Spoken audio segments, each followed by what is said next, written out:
Township ವಿಚಾರವಾಗಿ ರೈತರು ಪ್ರತಿಭಟನೆ ಮಾಡ್ತಾ ಇದ್ದಾರೆ. ಡಿ.ಕೆ. ಶಿವಕುಮಾರ್ ರಿಯಾಕ್ಷನ್ ಕೊಡುವಂತ ಸಂದರ್ಭದಲ್ಲಿ ದೇವೇಗೌಡರ ಕುಟುಂಬ ಮೊದಲಿಂದಲೂ ನಮ್ಮನ್ನ ಜೈಲಿಗೆ ಹಾಕೋದಕ್ಕೆ ಷಡ್ಯಂತ್ರ ಮಾಡಿದೆ ಅಂತ ಆರೋಪ ಮಾಡಿದ್ದಾರೆ. ನಾನು ದಯಮಾಡಿ ಬೇರೊಬ್ಬರ ಹೆಸರು ತೆಗೆದು ಚರ್ಚೆ ಮಾಡೋದು ಬೇಡ.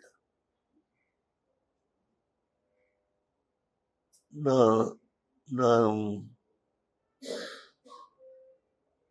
ಆ ವಿಷಯದಲ್ಲಿ ಯಾವುದೇ ರೀತಿ ಮಾತನಾಡಕ್ಕೆ ಹೋಗಲ್ಲ.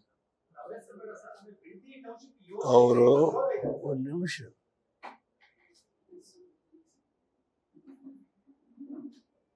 ಇಲ್ಲಿ ಇರ್ತಕ್ಕಂಥ ಎಲ್ಲ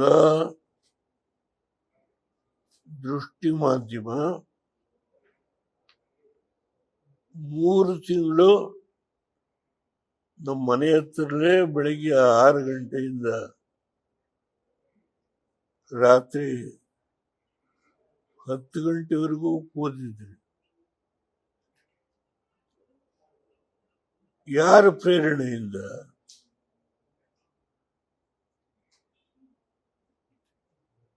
ಯಾರಿಗೂ ಆಪಾದನೆ ಮಾಡಲ್ಲ. ಅವತ್ತು ಮಾತಾಡಿಲ್ಲ, ಈಗಲೂ ಮಾತಾಡಲ್ಲ.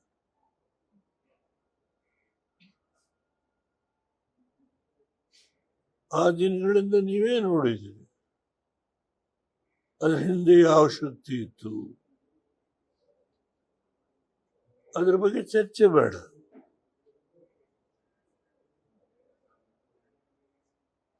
ದಯಮಾಡಿ ಅನ್ಯತಾ ಭಾವನೆ ಮಾಡಬೇಡಿ. ಅದರಿಂದ ಯಾರು ಏನೇ ಮಾಡಿದ್ರು ನಾವು ಒಂದು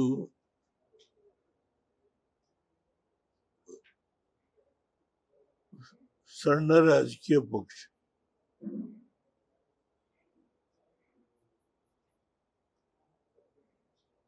ಅದನ್ನ ಉಳಿಸ್ಕೊಡೋದಕ್ಕೆ, ಅದನ್ನ ಬೆಳೆಸ್ಕೊಂಡು ಹೋಗೋದಕ್ಕೆ ಶಕ್ತಿ ಮೀರಿ ಪ್ರಯತ್ನ ಮಾಡಿ.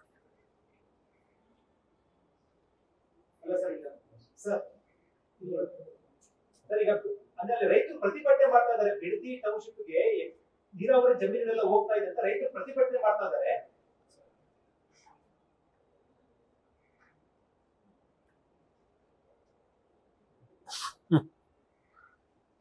ನಾನು ಮೊದಲೇ ಹೇಳಿದ್ದೇನೆ, ನೀವು ಯಾರ ಹೆಸರು ಹೇಳಿದ್ದ ಇದ್ರಿ ಅವ್ರ ಹೆಸರು ತೆಗೆದು ನಾನು ಮಾತಾಡೋದಿಲ್ಲ. ನಿಖಿಲ್ಲೇನೋ ಮಾತಾಡಿದ್ದಾರೆ, ನೀವು ಆ ಪ್ರಶ್ನೆ ಅವ್ರಿಗೆ ಕೇಳಿ. ನಾನು ಕಳೆದ 20 ವರ್ಷದ ಹಿಂದೆ ನನಗೆ ಅವ್ರಿಗೆ ಚುನಾವಣೆ, ಅಲ್ಲಿಂದ ಇವತ್ತವರೆಗೂ ನಾವು ಮಾತಾಡಿದ್ವಿ.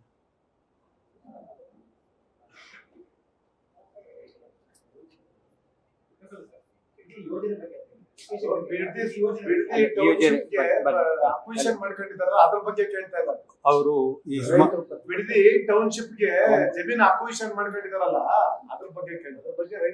9,000 ಎಕರೆ ಜಮೀನು ಏನು ಭೂಸ್ವಾಧೀನ ಮಾಡ್ತಿದ್ದಾರೆ, ರೈತರು ಹೋರಾಟ ಮಾಡ್ತಿದ್ದಾರೆ. ಅದ್ರ ಬಗ್ಗೆ ನಿಮ್ಮ ಅಭಿಪ್ರಾಯ ಏನು? ಈಗ ಮೊನ್ನೆ ಜವರೇಗೌಡರ ಆದಿಯಾಗಿ ನೀವೆಲ್ಲ ಹೋದ್ರೆ ಸಭೆ ನಡೀತು. ಸುಮಾರು 3 hours ಮೇಲೆ ಸಭೆ ನಡೀತು. ನಾನು ಟಿವಿಯಲ್ಲಿ ವಾಚ್ ಮಾಡ್ತಾ ಇದ್ದೆ. ಆದ್ರೆ ಏನ್ ಮಾಡ್ಬೇಕು? ಅವ್ರ ಕೈಲಿ ಸರ್ಕಾರ ಇದೆ. ಅದರಿಂದ ನೀವು ಏನೇ ಹೇಳಿದ್ರು ಅದನ್ನ ನೋಡತಕ್ಕಂಥ ಒಂದು ಹಿನ್ನೆಲೆ ಏನಿದೆ, ಅದರಿಂದ ನಿಮಗೆ ಚುನಾವಣೆ ಬಂದಾಗ ಜನ ತೀರ್ಪು ಕೊಡಬೇಕು.